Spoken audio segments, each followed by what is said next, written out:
આ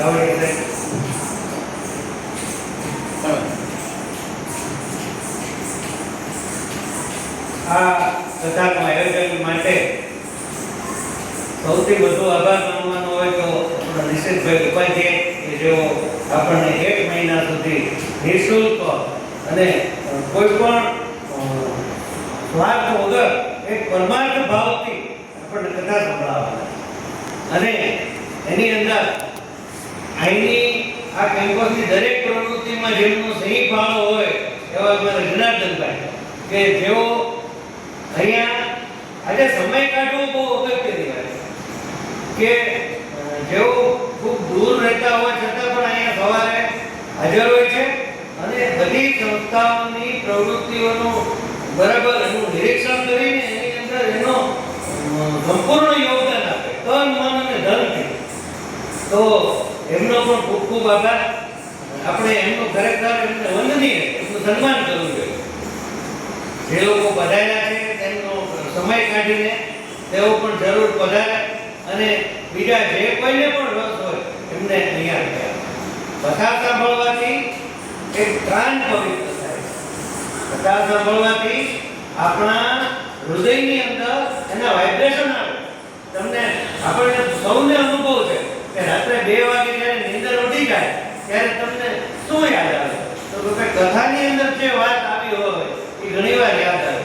કોઈ ધૂન કરી હોય કે મંદિરમાં ગયા હોય તો એ પણ યાદ આવે. તો એક વાત એમ પણ કહેવામાં આવી છે ગરુડ પુરાણની અંદર કે માણસનું જ્યારે મૃત્યુ થાય છે ને ત્યારે આપણે સૌ જાણીએ છીએ કે આ શરીર આપણે અહીંયા મૂકીને જવાનું છે, પૈસા મૂકીને જવાના છે, આપણા છોકરા સંતાન બધું ભજનોમાં ને બધે બહુ આવી પણ સાથે શું જાય? એનો આત્મા સાથે જાય. અને આત્માની સાથે શું જાય? તો કે એની વૃત્તિઓ જાય. એને જેટલું પણ મગજમાં ભેગું કર્યું હોય. આપણે બધા જ્યારે જન્મ્યા અને નાના હતા ત્યારે શું હતું? આપણી એકદમ આમ કોરી પાટી. લોકો સંતોને બધા કહે છે કે આપણે જે આપણો આગલો જન્મ ભૂલી જઈએ છીએ ને એ ભગવાનના મોટા આશીર્વાદ.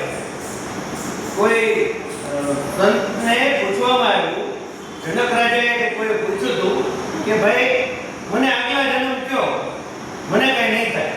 પછી જ્યારે એને આગલા જન્મ કહેવામાં આવ્યા ને ત્યારે એને કહ્યું કે તારી પત્ની છે એક જન્મમાં તમારી માતા, એક જન્મમાં એટલે ઋણાનુબંધથી આપણે આવીએ. અને બીજી વાત એ કે જ્યારે આપણે ઉપર પહોંચી ગયા તો સાથે આપણા જે સારા નરસા કર્મો હતા, આપણી સુવાસ હતી, આપણે જે સારા કામ કર્યા હતા, આપણે જે જપ તપ કર્યા હતા, એ ખરાબ કામો પણ કર્યા હતા, તો એ બધું આપણું ઋણાનુબંધ ઊભું થયું. અમારા દરેક મિત્ર કહેતા હતા કે તમે ખૂબ સારા કામ કરો અને જે લોકો ખૂબ પરમાર્થિક પ્રવૃત્તિઓ જ કરે, પોતે સ્વાર્થ કાંઈ રાખતા નથી, તો એનું શું થાય? તો કે અત્યારનો સીધો દાખલો છે કે ઈ સીધા મુકેશ અંબાણી અને પછી આનંદભાઈની જેમ જન્મ લે તો પછી વન ગંગાને ગમે તે અબજો રૂપિયા વાપરે તો કાંઈ વાંધો નહીં, કાં તો આપ્યું પણ એ ક્યાંથી આવે? અને બીજો માણસ જે છે એ એકદમ ગરીબીની અંદર જન્મ લે, એના ઝૂંપડામાં કાંઈ ખાવાનું ન હોય, પેલા એના મા બાપે માંડ માગીને આવતા હોય અને ખવડાવે. અવતારનો વાંક તો છે જ નહીં, કારણ કે એ તો દરેક બાળક આવ્યો ઈશ્વરનો અવતાર. તો એટલે આપણે કર્મના સિદ્ધાંતમાં માનવું પડે. એક હમણાં જ પેલો દાખલો હતો કે ઇડલી વાળો મદ્રાસ સ્ટેશનની અંદર આજની તારીખે પણ રાત્રે 12 વાગે ઇડલી આપે અને 1 રૂપિયાની એક ઇડલી. તો પેલો માણસ એકદમ ભૂખ્યો હતો ને એને ખાધી ઇડલી. પછી એને થયું કે આ 1 રૂપિયામાં તમને કેમ પોસાય? ઇડલી તો બહુ મોંઘી છે, 5-10 રૂપિયા તો ઓછામાં છે ઇડલીના હોય.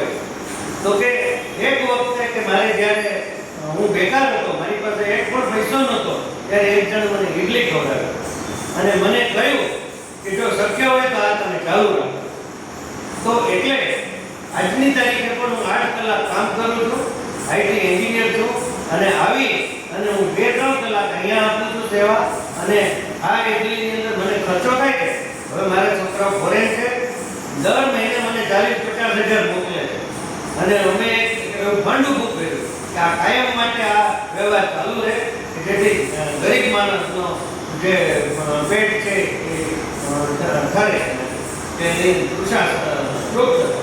તો આવી રીતે આવા જે કામો છે એ આપણને ચોક્કસ કામ આવે. પુરુષોત્તમની કથામાં આપણે અગાઉ પેલી દેરાણી જેઠાણીની કથા સાંભળી કે એની અંદર જે જેઠાણી છે એ બધું વ્યવહારમાં અને બધે વ્યસ્ત હતી અને દેરાણી છે આ કથાનું બધું ગતિ હતી. પણ એક વખતે આ જેઠાણીનું બધું જે ચાલ્યું ગયું અને એનો ધણી ગુજરી ગયો, એના ઢોર વયા ગયા, એનો સંતાન હતું, ત્યારે એને થયું કે ભાઈ પછી દેરાણીએ કીધું તમે ચાલો કથામાં અને તમારું બધું સારું થઈ જશે. પછી જેમ બધી કથાઓમાં આવે છે એને બધું પ્રાપ્ત થઈ ગયું. એટલે શ્રદ્ધા મળે છે. ચિન્મયાનંદજીએ કીધું કે તમે જો શ્રદ્ધા હોય તમને તો ઈશ્વર છે અને શ્રદ્ધા ન હોય તો નથી. તમે નાસ્તિક માણસને ક્યારેય નહીં સમજાવી શકો કે ભાઈ ઈશ્વર છે. એ એટલી બધી દલીલો કરશે કે તમે કહેશો કે ભાઈ તો ભાઈ તમારે જઈ બધું